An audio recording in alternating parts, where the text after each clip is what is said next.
Ate ye Minisita avunaanyizibwa ku byenjigiriza eby'amatendekero aga waggulu John Chrysostom Muyingo avuddeyo n'asaba abayizi abamaliriza emisomo gyabwe okwewala okunoonya obugagga obw'amangu wabula essira baliteeke mu kuweereza abantu obulungi. Okuva ekidiridde abayizi ababeera bamaliriza emisomo gyabwe okusooka okutunuulira butya bwe bagaggawadde ne kibaviirako okutandika emize okuli obulyake wamu n'obubbi wakati mu kunoonya obugagga obw'amangu. Kati Muyingo abasibiridde entanda okukolera abantu obulungi nga kino kijja kubayambako okugaggawala mu bulungi. Ate bo ababaka ba Palamenti bavuddeyo ne bakukulumira gavumenti olwa banka z'ebyobusuubuzi gavumenti ze yabateekeramu ssente z'abakyala ez'okwekulaakulanya eza GROW okugaana okuzigaba. Okusinziira ku mubaka wa disitulikiti y'e Tororo Sarah Opendi agamba nti yasindika muganda okufuna ssente zino wabula ekyamwewunyisa bamumma ensimbi zino. My own sister owns a nursery school. I sent her to Post Bank. She went to Post Bank. She went to Centenary Bank. She was frustrated. This week she had to get a loan with Centenary Bank. One bank told her that we don't finance schools. Mubaka akiikirira disitulikiti y'e Pakwach Jane Avo ategeezezza nga banka ya Post Bank nayo erina obuzibu obw'okuwa abakyala ensimbi. N'omubaka Asante Okot agamba nti Centenary Bank esasuzwa omutwalo mulamba ku buli muntu agenda okuggulawo akawunti mu banka yaabwe. Ye Aisha Kabanda ow'e-Butambala agamba nti banka ezimu zaagala abantu beewolere ku magoba agali waggulu ennyo. Mu ngeri y'emu ne Moses Kabuusu omubaka w'ekyamuswa agamba nti basanze obuzibu bungi era nga mu banka basanzeyo emivuyo mingi mu kwewola ensimbi zino. Wano minisita avunaanyizibwa ku kikula ky'abantu Betty Among waviiriddeyo n'ategeeza nga gavumenti bwe yasalawo eweereze ssente zino mu bitundu eby'enjawulo mu ggwanga abantu baganyulwe mu nsimbi zino awatali magoba aga waggulu. So Cabinet decided that we zone the country into 19 zones. And these 19 zones, we should distribute the money equally. So these are the sub-regions the 19. Kigezi, Ankole, Rwenzori, Toro, Bunyoro, Greater Arua, Greater Madi, Acholi, Lango, Karamoja, Sebei, Teso, Bugiso, Bukedi, Busoga, Greater Mubende, Greater Luero, Greater Masaka, Greater Kampala Metropolitan Area. N'oluvannyuma lw'obulyake okweyongera mu kitongole ekivunaanyizibwa ku kibuga Kampala ekya Kampala Capital City Authority bano bavuddeyo ne bateekawo yafeesi ya poliisi evunaanyizibwa ku kunoonyereza emisango eya Crime Investigations Department. Kati okusinziira kwayogerera ekitongole kino Daniel Muhumuza Nuwabine agamba nti ekitongole kino kyakubayamba nnyo mu buli bw'enguzi obuli mu kitongole kino. Now, under the interim leadership of Mr. Council Frank Rusa, it was imperative to address the challenges of the public or the outcry of the public. And pursuant to that, a CID unit was re-established, but this time with an officer at a higher rank, that is an assistant commissioner of police. And the current head of CID here is Assistant Commissioner of Police Richard Muguisaje. We requested police to give us someone to handle the investigation because we wanted someone independent. The monkey cannot judge the fate of a forest. Yakulira ekitongole kya KCCA Frank Lusa Nyakana agamba nti bataddewo ekitongole kino okusobola okubayambako ku bantu abatakola bulungi mirimu gyabwe. Banji kumwe muze mukaaba nti KCC enguzi mu KCC bafukidde enguzi ntusobola okubaako kyokola mu KCC nga towadde enguzi toyina kyoyinza kufulumya mu City Hall nga towadde enguzi. Kino tukiwulidde okwemugonya tukuwulidde okuva mu bantu ba bulijjo tukuwulidde mu bakulu tukuwulidde ne ba minisita n'abantu ddala abanene betulowooza nti abantu bayinza kubatya nabo twawulidde nga bakaaba nti enguzi ya KCC esusse. Njagala kweyama ng'omukulembeze w'ekiseera ne munnange ono kubanga tukikaanyaako ne management. Tugenda kugula olutalo ku nguzi mu KCC. Tugenda kugula olutalo ku nguzi kubanga tumanyi nti enguzi esobola okumenya ekitongole, enguzi eyinza n'okusaanyaawo eggwanga. Enguzi kintu kya bulabe nnyo. Tuleese CID unit wano mu KCC ng'ekulemberwa omuntu ali ku ddaala lya assistant commissioner wa police. Ate ng'ebulambala okutuuka ku kulonda kw'ekifo ky'omubaka omukyala akiikirira disitulikiti y'Ekisolo, abeesimbye bavuddeyo ne bakukkulumira abakulira amaddiini ag'enjawulo olw'okubeera ne kyekubiira nga bawagira ab'amaddiini gaabwe, ekintu ekireeseewo enjawukana mu balonzi. Akalulu kano kaakubeerawo ssabbiiti eno ng'ennaku z'omwezi 14 nga mu kiseera kino abeesimbyewo banoonya kalulu. Kinajjukirwa nti yali omubaka w'ekitundu kino era nga ye minisita omubeezi ow'ebyokwerinda Mateke yannyuka obulamu bw'ensi eno mu mwezi ogw'omwenda ng'ennaku z'omwezi 7 omwaka guno. Kati Ssaabakunzi wa NRM Rosemary Nansubuga Senninde avumiridde ekikolwa kino. Kibi nnyo ffe ng'ekibiina ky'NRM era His Excellency Yoweri Kaguta Museveni kimu ku bintu byasinga okwagala okuleeta mu ggwanga muno era bye tusinga okupromotinga nga NRM ye unity nga tetwawudde mu ddiini, tetwawudde mu mawanga gaffe. Naye kyannaku nti mu Kisoro tukirabye nti ebimu ku bigendo tutawaanya yenjawukana ezireeteddwa ate ng'ekyomukisa omubi zireeteddwa bakulembeze nga baawulayawula abantu mu ddiini. Ye yeesimbyewo ku bwannamunigina Grace Akifenza Ngabirano ategeezezza nga kino ekikolwa ekigenda mu maaso bwe kiri ekikyamu ennyo wakati nga banoonya akalulu kaabwe. Religion has become an issue. It's really dominating and it's all over and it's actually really bad. People are hurting. People are now divided. Everybody wants to be in their religion. But me, I ask them to keep united as Bafumbira because these religious affiliations shouldn't divide Kisoro. We are one person, we are relatives, we are together and we should remain together. But we will ask government to help us not plunge us into the situation of these divisions. At least if they give the people what they asked, I believe all this shall be silenced. Wano Ssaabawandiisi w'ekibiina ekigatta enzikiriza ekya Interreligious Council of Uganda Joshua Kitakule agambye nti kino ekigenda mu maaso kikyamu nnyo era nabo bakivumirira.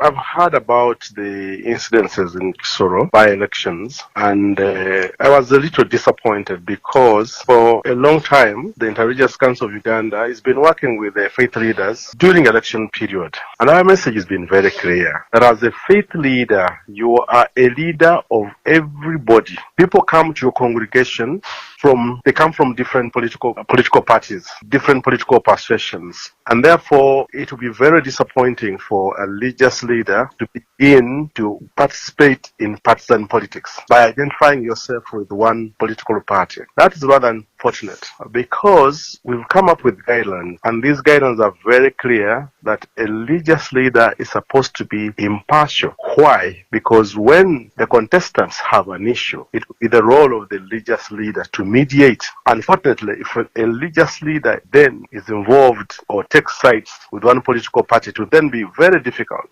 for him or her to play a mediatory role. Ekitakule avuddeyo n'asaba bannaddiini okuva mangu mu nsonga zino ez'okukuba akalulu. That's why we are disappointed to hear that our religious leaders are actually participating in partisan politics. Our guidance is very clear. We want to really urge our religious leaders in Kisoro to desist from participating in partisan politics because that partisan politics divides the church, divides the mosque, and it can be very dangerous if the person whom you support fails to go through. What then becomes of you as a leader? So we would want them to stop actively involving themselves in partisan politics.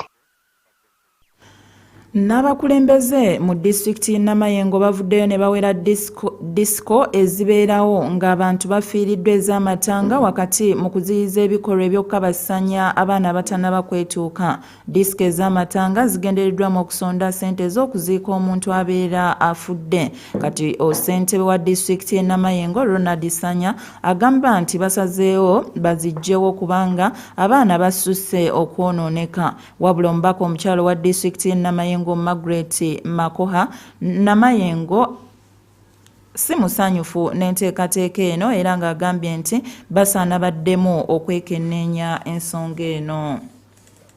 The truth of the matter is that the people are poor.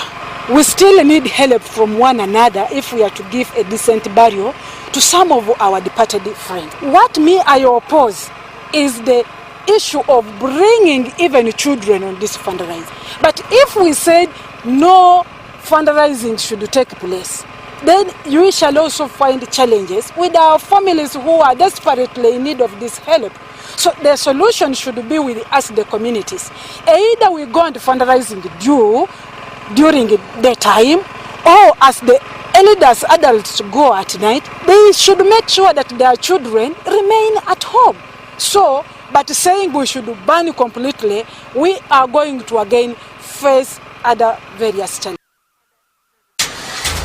Business News. Gano ge mawulire g'ebyobusuubuzi wano ku 17.9 PAL FM ekkula ly'omuntu wa bulijjo. Oluvannyuma lwa banka ez'enjawulo oluvannyuma lw'abantu ab'enjawulo okuvaayo nga beemulugunya nga banka ez'enjawulo okugaana okubawa ssente za gro okuva mu banka zaabwe ng'ensimbi zino zaateekebwawo okulaba ng'abakyala bejja mu bwavu. Abakulira banka ez'enjawulo bavuddeyo ne bategeeza ng'eno ensonga bwetali ntuufu era nga bagamba nti tebayinza kugaana kuwa bantu nsimbi zino olw'ensonga nti bayina n'abantu ababalondoola okulaba ensimbi zino In terms of banks promoting their own product over this product, I think like the ministry said, they have put in place an audit firm, KPMG, that actually is auditing the banks and making sure that we are giving this money to the right people and confirming that we have actually exhausted the money. So we cannot keep the money and then sell our products if we have not exhausted it. So we are being audited, so we can assure you that we are giving this money as it should be given. Bino bye by'emizannyo mugookya ag'essaawa eno. Okuvaako mu by'emizannyo emipiira egyazannyiddwa mu kiro ekikeesezza olwaleero liigi ya Bungereza The English Premier League wedde bwegiti nga ttiimu ya Manchester United ewutudde ttiimu ya Leicester goal 3 ku bwereere ate gwo omupiira wakati wa Chelsea ne Arsenal guwedde maliri goal 1-1. Kati kino kiyambyeko ttiimu ya Liverpool okwenywereza ku ntikko ey'ekibinja kya liigi n'obubonero 28 ate Manchester City eri mu kifo kya kubiri n'obubonero 23. Gano ge gookya okuva ebweru w'eggwanga. Eggwanga lya Palestine saako ne Lebanon bali mu kaseera akakungubagira abantu baabwe nate abakubiddwa eggye lya Isirairi mu bulumbaganyo obubakoleddwako. Mu bulumbaganyi buno mufiiriddemu abantu abawerera ddala 36 n'abalala 23 ne bagendera ku bisago eby'amaanyi ng'obulumbaganyi buno bubadde mu mambuka ga Gaza saako ne mu mambuka ga Lebanon okusinziira ku bakulira ebyobulamu mu Gaza. Kati nga maliriza ag'obudde buno kanga kuddiremu nate mu bumpimpi. Abayizi ba siniya ey'omukaaga olwaleero batandika ebibuuzo byabwe ebyakamaliriza ebya Uganda Advanced Certificate nga bano bagenda kutandika n'essomo ly'ebyafaayo saako n'okubala. Ate ye minisita avunaanyizibwa ku byenjigiriza eby'amatendekero aga waggulu John Chrysostom Muyingo avuddeyo n'asaba abayizi abamaliriza emisomo gyabwe okwewala okunoonya obugagga obw'amangu wabula essira baliteeke mu kuweereza abantu obulungi. Ago ge gabadde agokya g'essaawa eno sigala ng'owuliriza toba kushika mu nsankatonyeze mwenda nze BULYABA HAMIDAH ku lw'ekitongole ky'ebyamawulire musibe bulungi mweraba. Ago ge gabadde amawulire. Agookya ku Pearl FM ne Three Ways Property Consultants Limited bebazo kunazaako ennaku wamu n'okufuula landlord nga bakufunira ettaka eriri muzuri ku nguudo zonna eziyingira n'okufuluma ekibuga Kampala okutandikira ku miliyoni 6 zokka nga tukkiriza n'enkola ey'ekibanja mpola nga bali wamu ne Global Paint, a reliable product.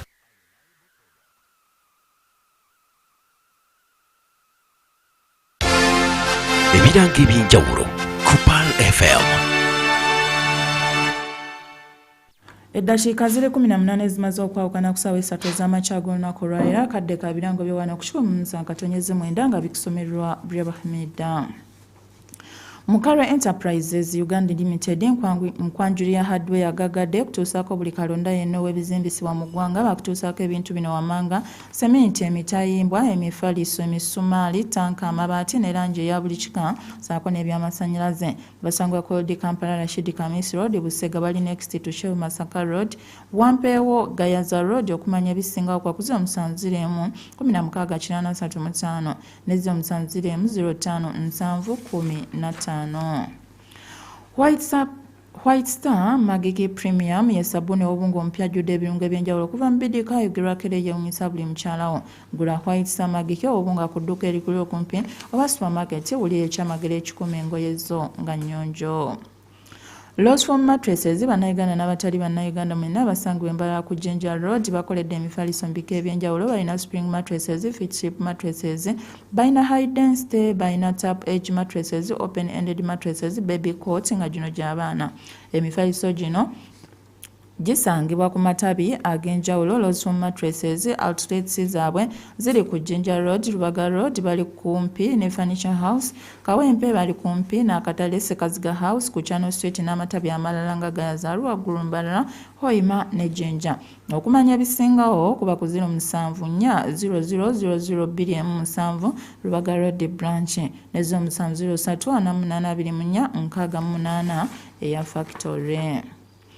Gunjuka ne Pearl Farm omwaka 2024 mwezi ogw'Entenvu gunjuka ne Pearl Farm omwaka guno okuva ng'ennaku z'omwezi 14 okutuuka ng'ennaku z'omwezi 28 omwezi ogwa December ku Etihad International School azze n'enkuba mpya anti ku mulundi guno tugenda kuba nga tusomesa abaana eddiini nga tutunuulira esswala ennyambala saako n'enneeyisa tubasomesa ennimi ez'enjawulo omuli Oluganda, Oluwarabu, ebyemizannyo, okutumbula ebitono, okwezuula mwoyo gwange ate n'omwana ali wakati w'emyaka 15 okudda waggulu wakuganyulwanyu nnyo. Self defense okutandikawo obulimu obutonotono.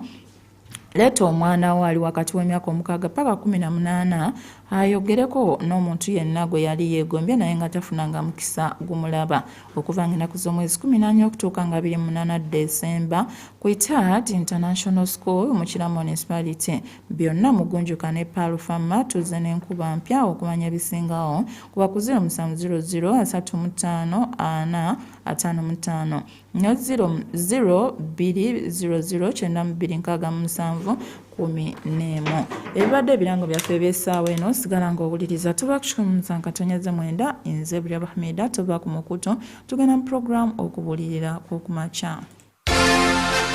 Ebyo bibadde ebirango byo ku Pearl FM. Sibyango Diary Supply Limited ge mata gokka g'olina okuwa abaana